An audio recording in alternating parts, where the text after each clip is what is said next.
Ya, assalamualaikum warahmatullahi wabarakatuh dan selamat pagi. Mana mic-nya Pak Ustaz? Ini. Okay. Oh iya. Alhamdulillah insya Allah untuk hari ini, di edisi siar kita hari Jumat tanggal 19 Rajab ya, bertepatan dengan 10 Februari 2023. Kami hadir kembali di ruang dengar Insa Mesra di acara Dai bersama KPK Komunitas Pendakwah Keren. Dan untuk pagi hari ini Insa Mesra, di depan saya sudah hadir Ustaz yang akan menemani kita di acara Dai, yaitu Ustaz Suryadi Sarip SH. Dan untuk hari ini materi yang akan kita bahas yaitu menyikapi musibah dari Allah Subhanahu wa taala. Nah, sekarang pukul 10:16 Insa Mesra. Nanti juga siapa tahu ada yang ingin bertanya seputar materi yang kita bahas. Nanti kita undang untuk gabung di layanan telepon 0853 9535 0907, atau ada materi atau ada pertanyaan yang lain Pak Ustadz ya, juga bisa Anda sampaikan di sini. Dan baik, Insa Mesra, untuk mengefisienkan waktu kita, langsung saja saya menyapa Pak Ustadz. Assalamualaikum Pak Ustadz.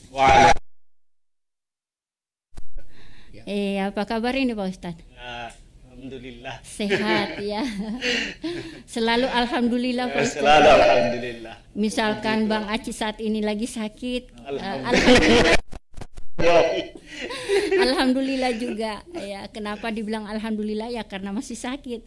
Saudara-saudara kita kemarin ya, mudah-mudahan lekas sembuh Bang Aci ya.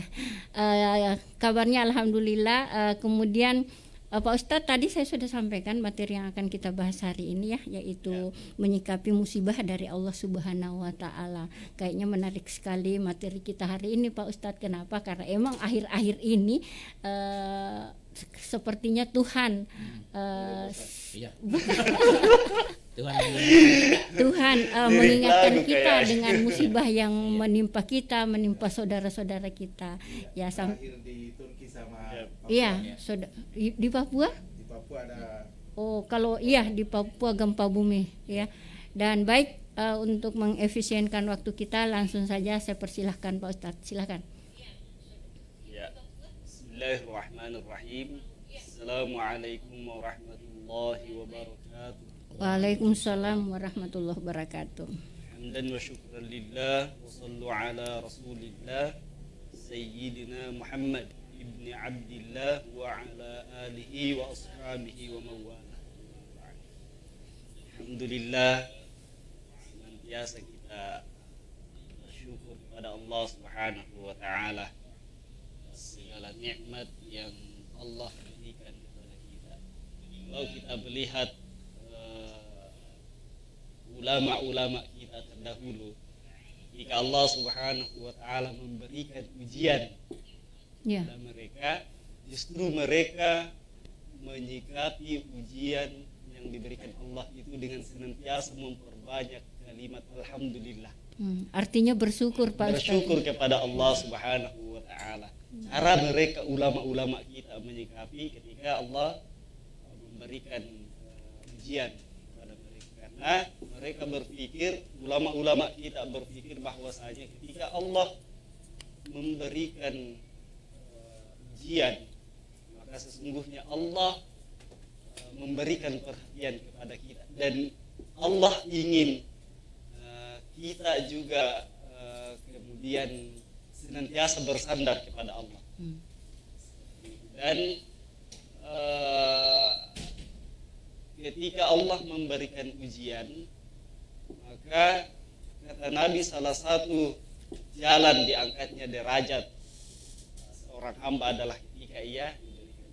Apalagi akhir-akhir ini ya, seperti kata Ustazah, bahwa kita seakan-akan disuguhkan dengan berbagai macam berita tentang musibah. Baik itu di rumah kita sendiri, pare-pare ya, beberapa pekan yang lalu. Kemudian saudara-saudara kita yang di luar sana, seperti yang disebutkan tadi, Turki, Papua. Mereka mendapatkan musibah dari Allah Subhanahu wa Ta'ala. Dan salawat serta salam tidak pernah kita melupakan untuk mengirimkan kepada baginda Nabiullah Muhammad sallallahu alaihi wasallam. Allahumma shalli ala Muhammad. Insan mesra dimanapun Anda berada, yang dirahmati dan dimuliakan oleh Allah Subhanahu wa Ta'ala. Kenapa kemudian kadang ada yang bertanya seperti ini, kalau memang Allah itu sayang dan cinta kepada hambanya, kenapa kemudian ia memberikan ujian sesuatu yang tidak disukai oleh manusia, seseorang yang disayangi oleh Allah. Betul. Kenapa justru Allah memberikan sesuatu yang tidak disukai itu kepada siapa yang ia sayangi?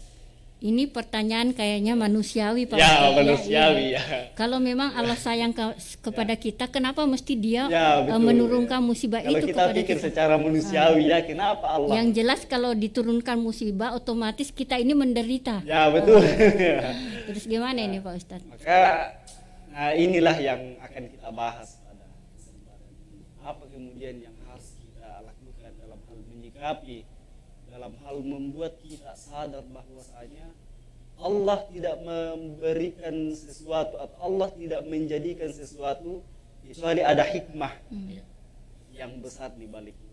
Yang perlu kita ketahui dalam hal ini pertama adalah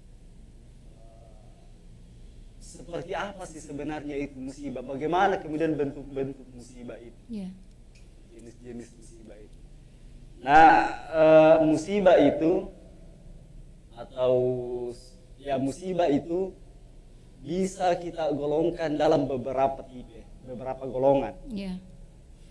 Ada kemudian musibah yang memang Allah Subhanahu wa Ta'ala mengirimkan kepada seorang hamba atau suatu kaum sebagai ujian untuk hamba dan kaum tersebut. Kita selaku orang yang beriman, yang berpedoman kepada Al-Quran dan hadis Rasulullah Sallallahu Alaihi Wasallam, kita sudah banyak membaca tentang ayat-ayat dalam Al-Quran bahwasanya Allah pasti akan menguji, Allah pasti akan memberikan sebuah ujian atau musibah kepada seorang hamba. Seperti ayat Al-Quran dalam surah Al-Baqarah, وَلَنَبْلُوَنَّكُمْ بِشَيْءٍ مِنَ الْخَوْفِ وَالْجُوعِ وَنَقْصٍ مِنَ الْأَمْوَالِ وَالْأَنْفُسِ وَالثَّمَرَاتِ وَبَشِّرِ الصَّابِرِينَ. Bahwa kami, kata Allah, pasti akan menguji kamu dengan sedikit ketakutan, kelaparan, kekurangan harta, jiwa, dan buah-buahan. Maka ketika ujian yang seperti ini, ketika Allah menguji kita, hambanya yang beriman, maka yang harus kita tanamkan dalam hati kita bahwa itu sesungguhnya adalah ada balasan atau ada apresiasi yang akan diberikan oleh Allah Subhanahu wa Ta'ala di akhir bagi orang yang melakukan kriteria di akhir ayat ini. Wabashiris sabirin. Ketika kita kemudian diuji oleh Allah Subhanahu wa Ta'ala dan kita mampu melakukan sesuatu yang dikehendaki oleh ayat tadi, sebagai menjadi orang-orang yang bersabar, menjadi orang-orang yang kemudian menyandarkan semua yang terjadi pada kita kepada Allah Subhanahu wa Ta'ala, maka akan ada piagam hikmah yang akan diberikan oleh Allah Subhanahu wa Ta'ala kepada kita. Iya, Pak Ustadz, saya potong lagi pembicaranya. Ini kan setiap musibah yang menimpa kita atau ujian-ujian yang menimpa kita, artinya kita dituntut untuk berlaku sabar dan ikhlas. Tapi kan yang namanya juga manusia biasa, Pak Ustadz, kadang yang namanya sabar itu tidak ada. Bagaimana menyikapinya ini? Sebenarnya kalau menurut saya pribadi, yang namanya sabar itu memang tidak ada batasnya, cuman kita yang membatasi Kita yang membatasi sabar tersebut. Iya, batas itu tidak ada sabar itu tidak ada batasnya. Tidak ada batasnya. Cuma karena kita yang membatasi. Karena Allah sendiri sudah memberikan jaminan dalam Al-Qur'an, la yukallifullahu nafsan illa wus'aha. Iya. Allah tidak akan menguji seorang hamba di luar daripada batas kemampuannya. Ketika kita mendapat ujian dari Allah, berarti Allah percaya bahwa kita mampu melalui ujian tersebut. Nah, itu yang kadang tidak disadari. Ya, itu yang tidak sama ketika murid-murid di sekolah. Ya. Ketika sang guru ingin menguji seberapa pintar, seberapa cerdas murid tersebut, maka akan melakukan ujian dulu untuk mengetes apakah anak ini bisa mendapat predikat sebagai murid yang berprestasi atau tidak. Ya. Maka harus melalui ujian dulu. Seperti juga Allah terhadap hambanya. Ketika memang seseorang hamba itu mengaku bahwasanya ia beriman kepada Allah Subhanahu wa Ta'ala, ia mengaku bahwasanya ia juga cinta kepada Allah Subhanahu wa Ta'ala, maka Allah akan menguji. Apakah betul-betul, kata Allah, apakah betul-betul kamu kuat, mampu senantiasa bersamaku bagaimanapun keadaanmu? Ataukah kamu akan menyerah ketika aku memberikan ujian kepadamu? Nah, Allah kan sudah memberikan peringatan kepada kita bahwasanya, kata Allah dalam Al-Quran, ahasiban nasu ayyutraku ayyakulu amanna wahum la yuftanun. Apakah manusia itu mengira bahwasanya ketika ia sudah mengatakan ia beriman kepada Allah Subhanahu wa Ta'ala, lantas Allah tidak menguji? Coba kita pikir, kira-kira manusia yang paling dekat kepada Allah itu siapa? Ya, pasti kita akan katakan Nabi dan Rasul. Iya, betul. Kita melihat lagi kemudian riwayat kehidupan Nabi dan Rasul. Apakah orang yang dekat kepada Allah yang kita katakan Nabi dan Rasul itu terlepas dari ujian? Ya. Justru ujian yang mereka rasakan lebih dahsyat daripada manusia pada umumnya. Coba kita lihat bagaimana kemudian Allah menguji Nabi Nuh alaihi salam, Nabi Musa, Nabi Ayub yang kemudian diberikan pesakitan selama berpuluh-puluh tahun, yang sehingga yang hanya tersisa lidah. Dan kira-kira ada enggak manusia yang ketika diuji seperti itu mampu senantiasa mendekatkan diri kepada Allah? Ujian yang diberikan Allah kepada itu tidak kepada kita dibanding dengan orang-orang yang memang pantas menyandang gelar Nabi dan Rasul, itu tidak ada apa-apanya ujian dari Allah kepada kita. Maka memang ketika kita mengaku sebagai hamba Allah yang beriman, maka siap-siap kita mendapatkan ujian dan siap-siap kita untuk mempersiapkan mental keimanan kita dan selalu menanamkan dalam hati kita bahwa saya sesungguhnya Allah tengah memperhatikanku dan Allah pasti akan menyiapkan sesuatu yang indah setelah ujian yang disiapkan yang diberikan Allah kepada aku, dan aku mampu melewati ujian ini dengan sesuai dengan apa yang diinginkan Allah dalam Al-Quran, yaitu bersabar. Dan ketika kita mengeluh terhadap ujian itu, paling tidak keluhkanlah ujian itu setelah sabar, keluhkan di salah satu ibadah yang memang menjadi media bagi kita untuk Allah, yaitu salat. Ya, jangan mengeluh di media sosial. Jangan mengeluh di media sosial.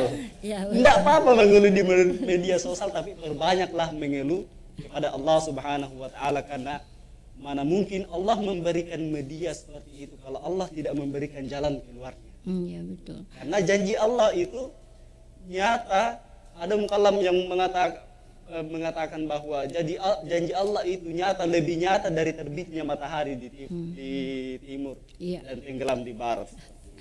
Pak Ustadz, kira-kira apa perbedaan antara musibah dan cobaan? Nah, ini juga yang akan kita bahas. Iya.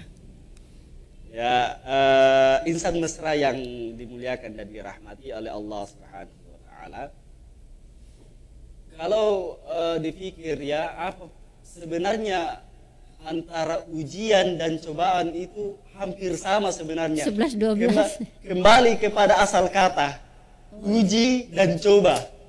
Iya. Uji dan coba. Yang beda itu adalah ketika musibah itu adalah bentuk ujian dan cobaan, dengan musibah itu adalah peringatan. Beda.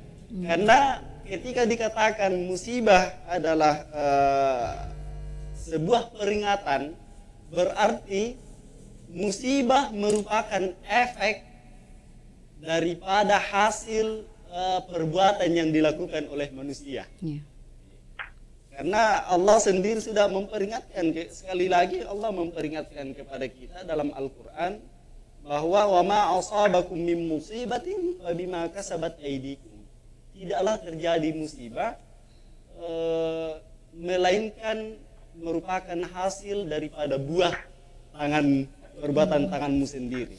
Karena memang hakikatnya manusia diciptakan oleh Allah Subhanahu wa taala di alam yang indah ini, alam yang kemudian memang sudah diciptakan sebegitu bagusnya oleh Allah, sebegitu sempurnanya oleh Allah dengan segala potensi yang ada pada alam ini. Kemudian Allah menciptakan manusia sebagai khalifah, sebagai pengelola ya alam ini. Otomatis ketika alam ini dikelola seperti kehendak Allah Subhanahu wa taala, maka musibah sebagaimana peringatan itu, musibah sebagai jenis peringatan itu mungkin tidak akan terjadi. Karena manusia melakukan sesuatu yang memang dikehendaki oleh Allah. Tapi nyatanya kebanyakan manusia dan bahkan kita tidak sadari bahwa kita sendiri kadang melakukan sesuatu yang tidak dikehendaki oleh Allah. Maka karena kasih sayang Allah sebenarnya, Allah tidak ingin kita terjerumus ke dalam kesalahan-kesalahan itu yang kemudian menyeret kita ke dalam jurang murka Allah Subhanahu wa taala. Maka Allah peringatkan. Sama halnya dengan orang tua. Ketika orang tua memang menyayangi anaknya, kemudian anaknya melakukan kesalahan, pastilah ditegur dan memberikan pengarahan bahwa seperti inilah yang harus kamu lakukan. Kalau dikatakan pengarahan apa yang telah Allah berikan, bukankah sudah jelas bahwa Allah sudah memberikan kita sebuah pedoman, bahwasanya Rasulullah juga sudah menjamin bahwasanya ketika kita senantiasa memperhatikan apa yang menjadi peringatan dari Al-Quran dan hadis Rasulullah Sallallahu Alaihi Wasallam, maka kita akan selamat selama-lamanya, kata Rasulullah. Ini sama-sama menarik sekali bincang-bincang kita untuk siang hari ini, apalaginya memang materinya sepertinya sangat menarik untuk kita bahas bersama. Terima kasih untuk Bang Aci yang mendengarkan Mesra melalui Facebook. Terima kasih Bang Aci. Kemudian ada Bapak Sirajuddin Raju ya. Terima kasih juga. Terus ada Aldi Bro mendengarkan Mesra juga di channel 102,8 Pangaparan Pinrang ini Pak Ustadz. Ya, kemudian siapa lagi? Ada ini kayaknya ada Bang Aci mau bertanya ini. Mau tanya Pak Ustadz. Pak Sirajuddin dulu mengikuti ceramah Ustadz ya. Makasih Pak Sirajuddin. Iya. Kemudian Aci mau bertanya, biasanya orang yang mengeluh itu adanya diberikan cobaan dan ujian. Apakah ada orang yang masih mengeluh ketika diberi kelimpahan harta, istri sampai 4, tanah di mana-mana, tapi masih tetap mengeluh? Serasa apa yang disampaikan Bang Aci ini Pak Ustadz, misalkan kita diberi harta, termasuk itu ujian ya Pak Ustadz ya. Misalkan kita diberi harta melimpah atau ini, itu termasuk ujian. Nah pertanyaannya Bang Aci di sini, kenapa tidak ada yang mengeluh kalau misalkan diberi ujian semacam itu? Kalau problemnya seperti demikian, maka yang harus kita pikirkan adalah yang merasakan kebahagiaan, yang merasakan ketenangan, yang merasakan kesakitan, yang merasakan kesusahan kan bukan badan kita, bukan fisik kita. Akan tetapi yang merasakan itu semua adalah qalbu hati kita. Maka seperti yang dikatakan oleh Andre Gurutta, Oci ya, Bang Oci, mudah-mudahan segera sembuh Bang ya. Amin.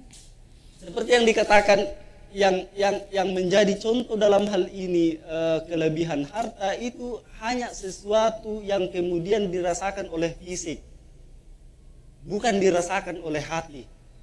Makanya banyak orang yang ketika kita lihat kehidupannya hanya sederhana seperti itu, makan jus, tapi keadaannya tenang-tenang saja, itu berarti sesuatu yang dirasakan oleh hatinya itu lebih tentram daripada apa yang dirasakan oleh fisiknya. Maka kenapa bisa terjadi demikian? Karena ia senantiasa mensyukuri. Mensyukuri apa yang kemudian Allah berikan kepada kita. Berarti ketika ada seseorang yang kemudian diberikan harta melimpah, kesehatan, kemudian istri yang banyak, kata Bang Oci, bahkan sampai 4, berarti itu hanya secara kasat mata, nikmat yang secara kasat mata, akan tetapi Allah kemudian menguji orang tersebut melalui hatinya, melalui tidak dihadirkannya ketenangan, tidak dihadirkannya berkah terhadap apa yang kemudian diberikan oleh Allah Subhanahu wa taala melalui harta, melalui rezeki fisik tadi. Allah kemudian mencabut berkah itu. Allah kemudian tidak menghadirkan ketentraman dalam jiwa hamba tersebut melalui harta yang diberikan Allah. Itulah ujian yang diberikan kepada. Kenapa kemudian ujian itu hadir? Karena boleh jadi karena dia tidak mensyukuri kemudian apa yang ia punyai, apa yang ia miliki. Dan boleh jadi itu adalah peringatan bagi dia. Karena kadang juga ada orang memang kaya, kemudian rajin bersedekah, rajin beribadah lah pokoknya, tapi masih kurang tentram dia rasa. Itu berarti Allah menginginkan hamba tersebut untuk kemudian untuk lebih bagaimana kemudian mendekatkan diri lagi kepada Allah, karena wasilah seorang hamba itu kepada Allah itu beda-beda semua. Cara kemudian seorang hamba dekat kepada Allah itu berbeda-beda semua. Tidak satu jalan kemudian yang disiapkan oleh Allah untuk kemudian mendekatkan kepadanya, diberikan kepada hamba. Maka itu yang harus kita sikapi ketika kita diberikan harta dan masih mengeluh, berarti ada yang salah dalam hatinya. Ada yang salah dengan hubungannya kepada Allah Subhanahu. Pak Ustadz, saya juga pernah mendengarkan bahwa saudara-saudara kita yang diberi limpahan materi berlebih, kemudian tidak pernah ditimpa musibah, cobaan, saudara kita itu perlu waspada dengan kondisi seperti itu, ya, karena ada, saya kurang tahu apakah itu istilah apa, istidraj, ya, betul. Artinya Allah menyimpan itu untuk di hari kemudian nanti. Di hari kemudian. Oh begitu. Ini ada pertanyaan dari Pak Sirajudin Raju ini Pak Ustadz. Mau bertanya Pak Ustadz, semua orang tidak terlepas dari ujian. Begitupun dengan seorang pemuda yang masih sendiri. Ujian apa yang sering dialami seorang pemuda yang masih sendiri atau bujang? Sebentar Pak Ustadz ya. Oh ya, saya coba terima ini, ada dari tadi menelpon ini. Halo, Ibu Handayani, halo, suaranya enggak kedengaran Bu Handayani. Halo. Mudah-mudahan Bang Bagus di sebelah mendengarkan ini suaranya Bang. Ibu Handayani enggak keluar ini. Saya sudah terima tapi enggak keluar. Halo Ibu Handayani. Oh, enggak kedengaran. Maaf Ibu Handayani ya, suaranya saya tidak dengar meskipun sebenarnya saya sudah terima teleponnya. Silahkan dijawab dulu pertanyaan Pak Sirajudin Raju ini. Ya.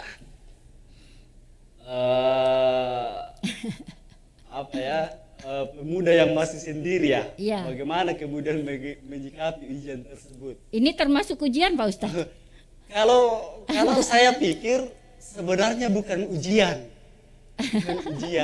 Akan tetapi perlu diketahui bahwasanya bagaimanapun keinginan kita atau bagaimanapun rencana kita, Allah akan selalu memberikan yang terbaik, bukan yang kita inginkan, tapi yang terbaik untuk kita. Kalau misalkan Allah masih menakdirkan kita pada saat ini masih sendiri, masih berarti bujang, iya. menurut Allah itulah yang terbaik. Karena jangan sampai ketika pada saat ini kata Allah, aku memberikanmu pasangan, kemudian engkau tidak mampu kemudian memikul apa yang menjadi tanggung jawab ketika engkau sudah memiliki pasangan. Jangan sampai itu yang akan menyeretmu dalam dosa yang tidak engkau sadari.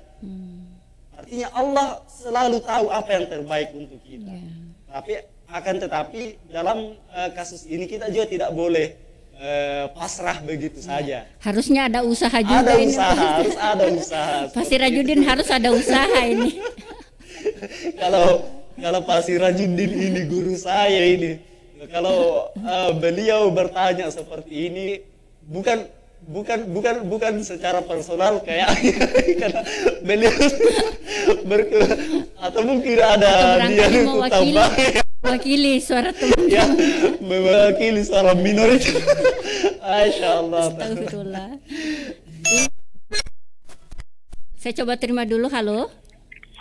Ya, assalamualaikum warahmatullahi wabarakatuh. Waalaikumsalam warahmatullahi wabarakatuh. Dengan siapa, Pak? Di mana? Mendengar Setia dari Lembang. Oh, dengan Pak Aldi, Bro. Iya, silakan Pak Aldi dengan pertanyaannya. Apa namanya? Apa ya? Ini membahas tentang kesabaran ya. Ya. Dan ada perkataan mengatakan bahwa semakin tinggi iman seseorang maka ujian pun semakin bertubi-tubi. Iya. Jadi mungkin dikaitkan dengan bencana air-air ini, apakah itu banjirnya beberapa kali, dan ada yang juga yang bilang bagaimana tidak datang seperti itu karena maksiat pun di mana-mana. Yeah. Jadi seperti yang heboh lagi diberitakan berbagai media tentang pelecehan.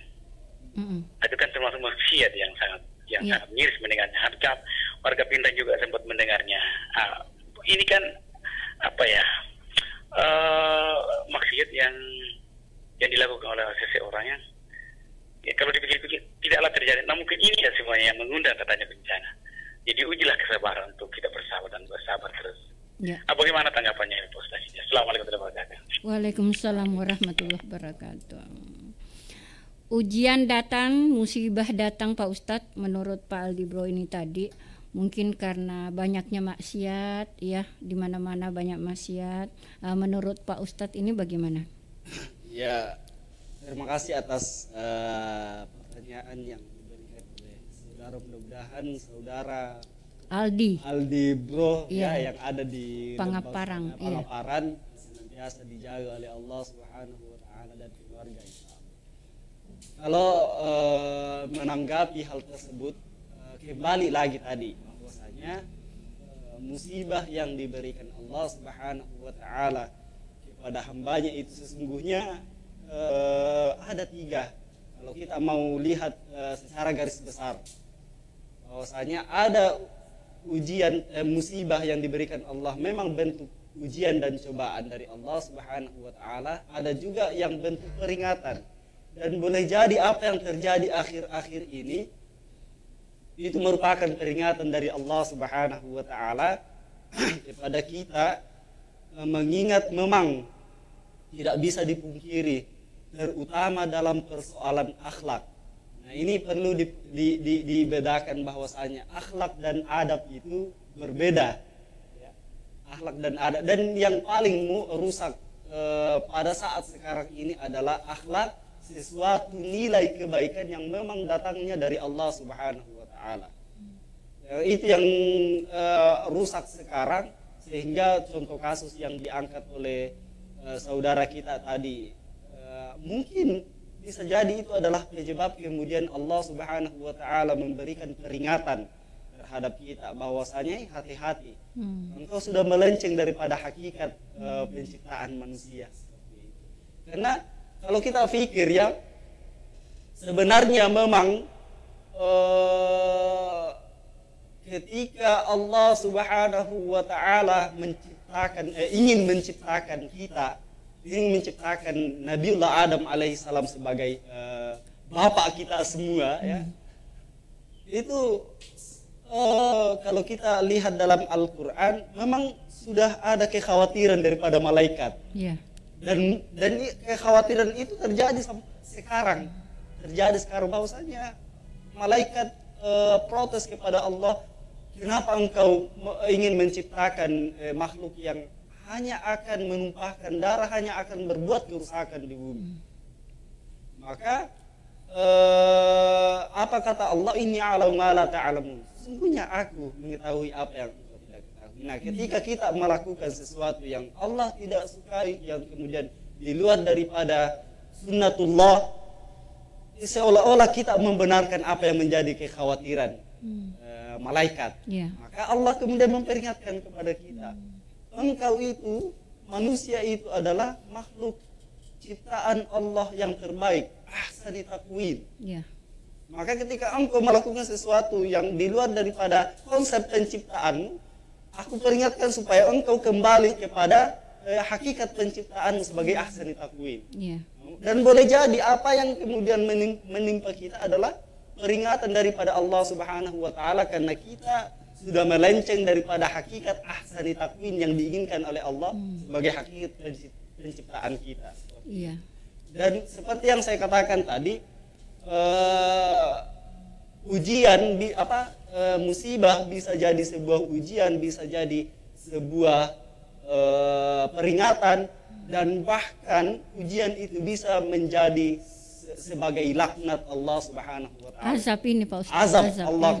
Dan seperti yang Ustazah katakan tadi, bahwa sesungguhnya azab terbesar memang yang Allah berikan kepada hamba yang memang ingkar terhadap nikmat, ingkar terhadap Allah Subhanahu wa taala adalah dengan diberikannya hamba itu apa yang kemudian menjadi kenikmatan dunia. Yeah.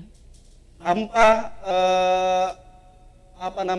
Allah memberikan sedikit peringatan atas apa yang ia lakukan. Kata Nabi sallallahu alaihi wasallam dalam sabdanya, "Iza ra'aitallahu ta'ala yu'til 'abda minad dunya ma yuhibbu wa huwa muqim 'ala ma'asihi fa inna ma dzalika minhu istidraj." Ketika engkau melihat Allah Subhanahu wa taala memberikan kenikmatan terhadap seorang hamba yang senantiasa tidak pernah taat kepada syariat, selalu membuat kerusakan, baik itu kerusakan yang ditimbulkan oleh lisannya, kerusakan yang ditimbulkan oleh hatinya, baik kepada alam, baik kepada sesamanya, apalagi terhadap Allah Subhanahu wa taala. Tapi Allah senantiasa memberikan kenikmatan, keluarganya sehat-sehat, hartanya melimpah. Sesungguhnya itu boleh jadi istidraj bagi dia. Nah, istidraj itu adalah kenikmatan yang diberikan Allah di dunia, akan tetapi ada azab yang sangat pedih yang disiapkan Allah Subhanahu wa taala tanpa ia sadari. Tanpa ia sadari. Dan perlu diketahui bahwasanya pelaku istidraj terbesar yang kita kenal adalah Dajjal la'natullah alaih. Sama-sama yang seperti yang kita ketahui bahwa Dajjal itu apapun yang dia inginkan pada saat itu juga terjadi menurut riwayatnya. Ketika Dajjal menunjuk dahan yang kering, kemudian berkata kepada dahan tersebut, berbuahlah, maka dahan itu akan otomatis langsung berbuah, langsung hidup. Dajjal menunjuk kepada matahari, berhentilah, maka matahari pada saat itu berhenti. Berarti Allah memberikan kenikmatan apapun yang diinginkan oleh hamba yang diistidrajkan oleh Allah Subhanahu wa taala, kenikmatan dunia, dan Allah menyiapkan azab yang sangat pedih. Wa ya'udzubillah. Dan jangan sampai itu yang terjadi pada kita. Iya. Wallahu a'lam bishawab. Pak Ustadz, contoh kecil. Baru-baru ini kan saudara-saudari kita baru saja ditimpa musibah banjir yang melanda sebagian saudara-saudara kita di Tegal atau di mana saja. Nah, ini mungkin karena memang seperti apa yang disampaikan tadi Pak Ustadz, manakala Allah menurunkan bala bencana kepada hambanya itu karena ulah kita sendiri. Misalkan sudah pepohonan digunduli, salah satu diantaranya itu Pak Ustadz ya. kemudian penggundulan gunung di mana-mana. Menurut Pak Ustadz ini bagaimana? Untuk menyikapi hal ini bagaimana? Ya, kalau menurut pemikiran Al-Fakir, memang seperti itu yang akan terjadi ketika kita menafikan peringatan-peringatan dari orang-orang cerdas kita. Karena memang seperti yang saya dengar ya, contoh misalkan banjir yang yang paling parah di Parepare ini terjadi di Tegal. Alfaras Tegal. Ya, di sekitar Jawi-Jawi kayaknya. Tegal, iya. Tegal di. Iya. Karena memang katanya di situ memang tidak seyogianya membuat pemukiman di situ. Artinya di sana masyarakat membuat pemukiman kemudian membendung yang seharusnya menjadi aliran air. Nah, itu yang kemudian dibendung sehingga ketika hujan deras datang alirannya tidak terarah lagi karena yang menjadi alirannya itu sudah ditutup.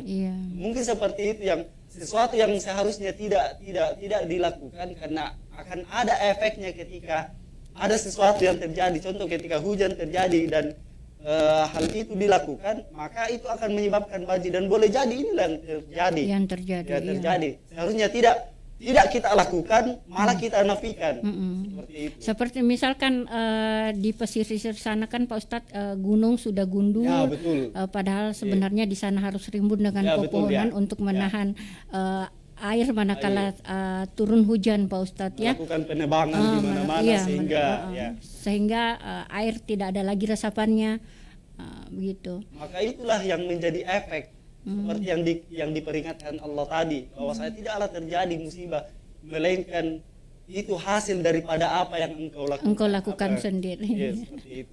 Saya jadi teringat lagunya Ebit GAD ini. Mungkin Tuhan mulai bosan melihat tingkah kita. Sudah dikasih peringatan secara tertulis, juga dinafikan. Kasih saja peringatan yang intens seperti itu. Allahu a'lam bishawab. Mudah-mudahan kita semua terhindar daripada musibah yang memang menjadi azab bagi kita. Ketika Allah menguji kita terhadap sesuatu dan itu masih berupa ujian dan peringatan, berarti masih ada potensi bagi kita untuk selamat, baik itu selamat di dunia maupun selamat daripada murka Allah di akhirat nanti. Tapi kalau musibah itu sudah menjadi azab bagi kita, maka kita sudah tidak tahu apa yang akan terjadi. Intinya Pak Ustadz, musibah yang menimpa kita saat ini pembelajaran besar buat kita untuk selalu taat kembali mengingat Allah, taat dan selalu bersabar, ikhlas menerima apa ketentuan Allah ya. Insya Allah kita masih ada beberapa menit ke depan lagi mentoknya acara ini Pak Ustadz di pukul 11. Pukul 11 ya. Iya, masih ada kesempatan untuk menelpon, barangkali ada yang ingin bertanya. Tetap saya termasuk Ibu Handayani tadi yang menelpon kemari tapi tidak keluar suaranya. Silahkan diulang kembali Bu ya. Siapa tahu ada yang ingin dipertanyakan perihal apa yang kita bicarakan saat ini. Materinya menyikapi musibah yang menimpa kita semuanya. Iya, silakan saya tunggu lagi Anda di layanan telepon 0853 9535 0907. Pak Ustadz, artinya beda ya, ujian, cobaan dan asap tadi ini semuanya beda-beda ya. Pengertiannya.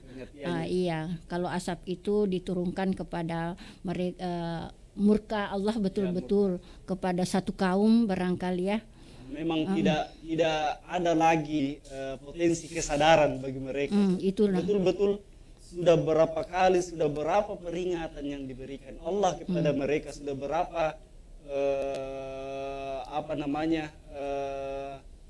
peringatan baik secara fisik maupun peringatan yang lainnya diberikan, tapi tidak ada lagi kesadaran, maka Allah seolah-olah sudah tidak peduli lagi. Dan itulah musibah yang paling dahsyat. Ini adalah asap dibanding dengan musibah-musibah yang kita rasakan. Artinya sudah tidak ada kesempatan lagi untuk bertobat kalau itu Pak Ustadz. Ya, karena kita sudah terhanyut dalam kenikmatan, terhanyut dalam bukan kemesraan, terhanyut dalam kemesraan. Sehingga kita lupa bahwasanya ada yang namanya pengadilan Allah terhadap apa yang kita lakukan. Dan memang kita sebagai manusia biasa Pak Ustadz memang kadang lalai dengan hal-hal tersebut Pak Ustadz ya. Kita memang lemah. Innal insana dha'ifan. Manusia itu tempatnya lalai. Ya, betul. Nah, kira-kira apa yang harus kita lakukan Pak Ustadz untuk hal ini? Kita suka lupa, kita suka lalai, kira-kira apa yang harus kita lakukan supaya kita terhindar dari hal ini? Ya, insan mesra yang dimuliakan dan dirahmati oleh Allah Subhanahu wa taala dimanapun Anda berada, sebenarnya satu kunci saja, satu kata saja dalam hal menyikapi ini, senantiasa bertafakur kepada Allah Subhanahu wa taala, senantiasa berpikir bahwasanya Allah itu tidak akan membiarkan kita mendapat murka dan azab dari Allah Subhanahu wa taala. Karena baik kita sadar ataupun tidak, sesungguhnya manusia itu memang berpotensi melakukan kesalahan. Itu adalah sifat manusiawi. Tempatnya manusia salah. Tempatnya salah dan dosa. Hilaf, Maka yang harus kita lakukan adalah senantiasa, kalau memang kita melakukan sebuah kesalahan, baik sengaja maupun tidak, maka ikuti yang kemudian menjadi petunjuk. Petunjuk, yaitu kalau dosa yang kita lakukan memang hanya membutuhkan istighfar, maka perbanyak istighfar. Mudah-mudahan dengan itu Allah kemudian menjauhkan kita daripada musibah-musibah yang disebabkan oleh perbuatan kita. Seperti itu. Kalau misalkan adapun ketika musibah Allah berikan kepada kita berupa cobaan, maka yakinkan dalam hati kita bahwasanya sesungguhnya Allah menginginkan yang terbaik dan Allah percaya bahwasanya saya mampu melewati ini. Allah memberikan cobaan ini kepadaku karena Allah percaya, Allah tahu bahwasanya saya mampu untuk melewati ini. Seperti itu. Menarik sekali bincang-bincang kita untuk hari ini Pak Ustadz. Kita sudah di pukul 10.58 menit ya, apa boleh buat kita sudahi jumpa kita ya di siang hari ini. Dan paling terakhir Pak Ustadz, mari kita saling mendoakan satu sama lain. Mudah-mudahan kita semuanya selalu diberi kesehatan, selalu dikuatkan keimanan kita ya, sehingga kita bisa melalui hari-hari selanjutnya dengan baik dan sempurna. Karena doa itu adalah senjata terkuat orang mukmin. Nah, biasanya Pak Ustadz sebelum kita akhiri, biasanya ditutup dengan doa dari Pak Ustadz. Kita doakan saudara-saudara kita semuanya ya. Silakan Pak Ustadz. Ya, sebelum kita mengakhiri bincang-bincang ini, terlebih dahulu kita mendoakan saudara-saudara kita yang menjadi korban daripada musibah yang Allah berikan, yang Allah ujikan kepada kita. Mudah-mudahan saudara kita yang menjadi korban mendapat kemuliaan, mendapat ampunan daripada dosa-dosa yang sempat mereka perbuat selama masa hidup, dan kita yang atau keluarga korban diberikan kesabaran dan ketabahan terhadap apa yang terjadi yang menimpa. Amin.